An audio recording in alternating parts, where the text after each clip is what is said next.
রাতে দেরি করে ঘুমালে 5টি বিপদ আপনার লাইফে চলে আসবে। মাস্ট বি আপনার লাইফে 5টি বিপদ চলে আসবে, 5টি ক্ষতি আপনার নিজের ভিতরে, রোগ, বিভিন্ন ধরনের সমস্যা আপনার ভিতরে সৃষ্টি হবে।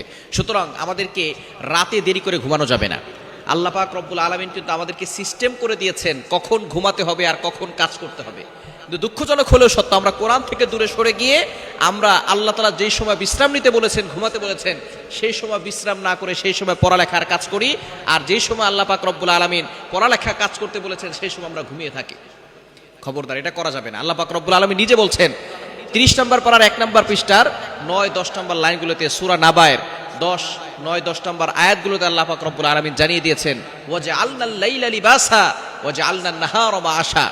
আল্লাহ পাক রব্বুল আলামিন 4-5 নম্বর লাইনগুলোতে সূরা নাবার ভিতরে 10 নম্বর আয়াত, 9 নম্বর আয়াতে জানিয়ে দিয়েছেন যে আল্লাহ তাআলা রাতটাকে করেছেন বিশ্রামের জন্য আর দিনকে করেছেন আল্লাহ পাক রব্বুল আলামিন যাতে করে সে কাজ করতে পারে। কিন্তু দুঃখজনক হলো সত্য, আমরা রাতভর কাজ করি অথবা ফোন ব্যবহার করতে করতে ক্লান্ত হয়ে পড়ি, ফজরের সময় ঘুমাই। খবরদার, এটা করবেন না। আপনি যদি দেরি করে ঘুমান, মাস্ট বি 5টি বিপদ চলে আসবে। নাম্বার 1 নম্বর হচ্ছে আপনার দৃষ্টিশক্তি কমে যাবে। অনেক সন্তান দেখবেন শহরে যারা থাকে রাত 12টা, 1টা, 2টা পর্যন্ত ফেসবুক ব্যবহার করে, দেখবেন তারা চশমা ছাড়া চোখেই দেখে না। দৃষ্টিশক্তি কমে যাবে, দৃষ্টিশক্তি। এজন্য অবশ্যই যারা দেরি করে ঘুমায়, মেডিকেল চিকিৎসা বিজ্ঞান বলছে যে অবশ্যই দেরি করে ঘুমানো যাবে না। নবী সাল্লাল্লাহু আলাইহি ওয়াসাল্লাম জানিয়ে দিয়েছেন সুন্নাহ হচ্ছে এশার নামাজের পর পর ঘুমিয়ে যাওয়া। এশার নামাজের আগে খাবার খাবে, এশার নামাজ পড়ে ঘুমিয়ে যাবে, শেষ রাতে তাড়াতাড়ি উঠবে। অনেকে আছে রাত 1টা 2টা পর্যন্ত পড়ালেখা করে, পড়ালেখা ওই সময় করবেন না। আপনি পড়ালেখা যদি করতে চান, রাতে তাড়াতাড়ি ঘুমাবেন, দেরিতে না ঘুমিয়ে তাড়াতাড়ি ঘুমাবেন, তাড়াতাড়ি উঠবেন, তাহাজ্জুদের সময় উঠবেন। ওই সময় আপনার মেধা একেবারে প্রশস্ত থাকবে এবং যেটা একবার পড়বেন সেটা মনে থাকবে। অন্যান্য সময় 100 বার পড়লে যতটা উপকার হয়, ওই সময় একবার পড়লে তার থেকে বেশি উপকার হয়। এটা অনেকে জানেই না।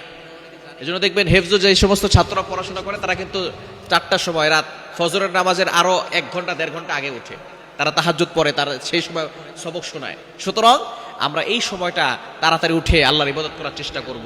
রাতে দেরি করে ঘুমালে 1 নাম্বার হচ্ছে দৃষ্টিশক্তি কমে যাবে।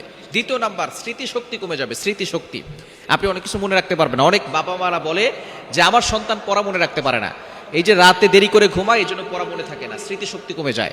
3 নাম্বার হচ্ছে মাথা ব্যথা, বিভিন্ন ধরনের মাথার সমস্যা হয়, ব্রেনে সমস্যা পড়ে, ব্রেনে এফেক্ট পড়ে, যার কারণে অনেক ধরনের সমস্যা হয়। 4 নাম্বার চোখের নিচে কালো দাগ পড়ে যায়, শরীরে ক্লান্তি ভাব কখনো দূর হয় না। এবং 5 নাম্বার হচ্ছে আপনার রোগ প্রতিরোধ ক্ষমতা কমে যাবে, আপনার কোনো কিছু ভালো লাগবে না, কোনো কিছুতে কাজে মন বসবে না। সুতরাং রাতে দেরি করে ঘুমালে কোনো ব্যক্তি সফলও হতে পারে না।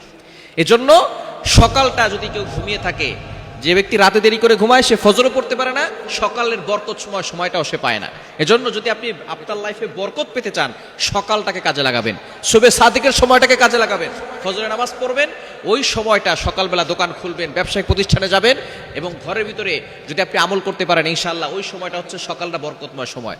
নবীজি সাল্লাল্লাহু আলাইহি সাল্লাম, বুখারী শরীফের ভিতরে হাদিস এসেছে, নবী সাল্লাল্লাহু আলাইহি ওয়াসাল্লাম এই সকালের জন্য দোয়া করেছেন, আল্লাহুম্মা বারিক লি উম্মতি ফি বুকুরিহা, আয় আল্লাহ আমার উম্মতের সকালটা বরকতময় করে দাও। আল্লাহ তাআলা সেই দোয়া কবুল করেছেন।